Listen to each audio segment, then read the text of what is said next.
Right మరోవైపు సభా ప్రాంగణం నుంచి మరింత సమాచారాన్ని మా అమరావతి బ్యూరో ప్రతినిధి హరికిషన్ మరిన్ని వివరాల్ని లైవ్ ద్వారా అందిస్తారు. హరికిషన్.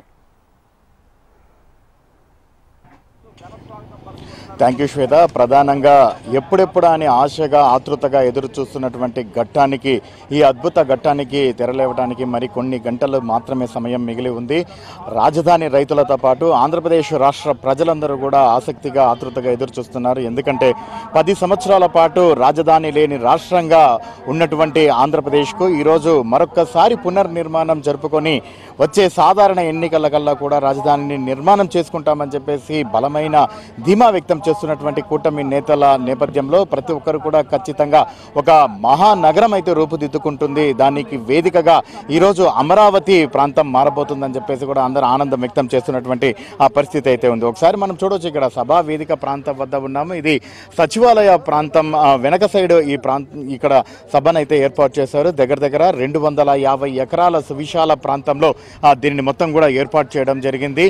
సభా వేదికకి సంబంధించి 3 వేదికలను కూడా ఏర్పాటు చేశారు. దగ్గర 1,70,000 మంది కూర్చునే విధంగా కూడా ఏర్పాట్లు అయితే చేశారు. సో ఈ కార్యక్రమానికి 5 లక్షల మంది హాజరవుతారని చెప్పేసి కూడా అంచనాలు వేస్తున్నారు. దానికి అనుగుణంగా కూడా ఏర్పాట్లు చేశారు. మరోవైపు గత రాత్రి నుంచే రాష్ట్ర నలుమూలల నుంచి పెద్ద సంఖ్యలో వాహనాల ద్వారా ప్రజలందరూ కూడా ఈ కార్యక్రమానికి బయలుదేరారు. వచ్చే వారందరికీ కూడా ఆహారం పరంగా కానీ లేదా ఎవరైనా మంచినీళ్ళ పరంగా కానీ ఎటువంటి ఇబ్బందులు లేకుండా అన్ని ఏర్పాట్లు అయితే పూర్తి చేయడం జరిగింది. మరోవైపు ఈరోజు ప్రధాని ఈ సభా వేదిక వద్దకు వచ్చి 1,07,000 కోట్లకు సంబంధించినటువంటి అభివృద్ధి పనులకు అలాగే శంకుస్థాపన చేయడంతో పాటు ప్రారంభోత్సవాలు చేయనున్నారు.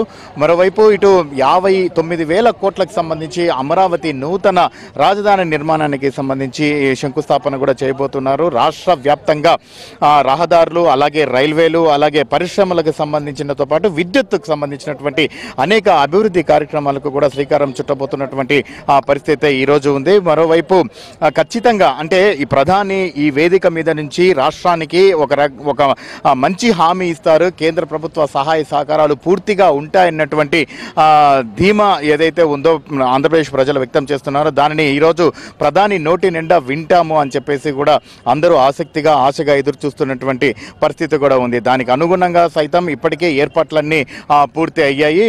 మరోవైపు విజయవాడ అలాగే విశాఖపట్నానికి సంబంధించినటువంటి రైల్వే అభివృద్ధి పనులతో పాటు ఇటు నంద్యాల, తాడేపల్లిగూడెం, అనంతపురం జిల్లాలో కొత్త పరిశ్రమలు, మరోపక్క 5,200 మెగావాట్ల విద్యుత్ ఉత్పత్తి సామర్థ్యంతో ఏవైతే ఆయిల్కి సంబంధించినటువంటి విద్యుత్ ఉత్పత్తి సంబంధించినటువంటి గ్యాస్ యూనిట్లు ఇవన్నీ కూడా ఏర్పాటు చేసేందుకు ప్రారంభోత్సవం చేసేందుకు సిద్ధమవుతున్నటువంటి పరిస్థితి ఉంది.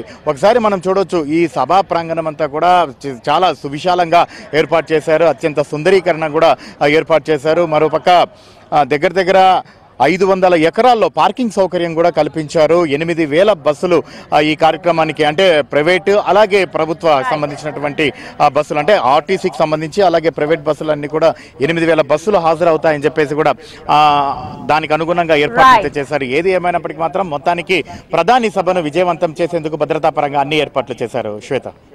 Right Harikishan, thank you.